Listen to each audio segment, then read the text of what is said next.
Nothing can be more frustrating when you sit down to watch one of your favorite programs on IPTV Smarters Pro App and you run into issues streaming it. Well, in today's tech video, I'm going to show you how to fix IPTV Smarters Pro if it isn't working on your Pioneer Smart TV.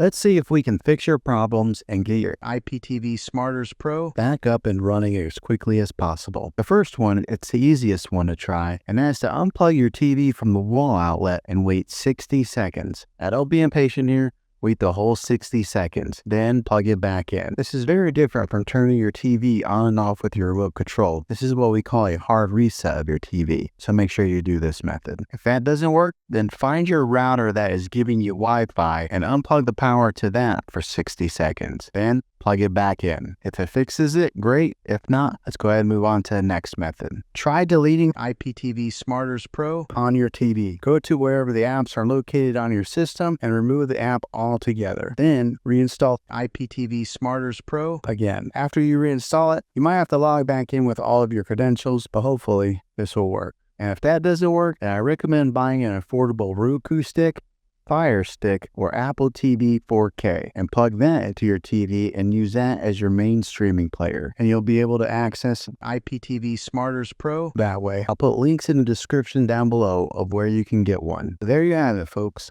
If this video was helpful, go ahead and click a thumbs up on it. Go ahead and subscribe to my channel. I make tech videos all the time, and I would love to have you back in the next one. Take care.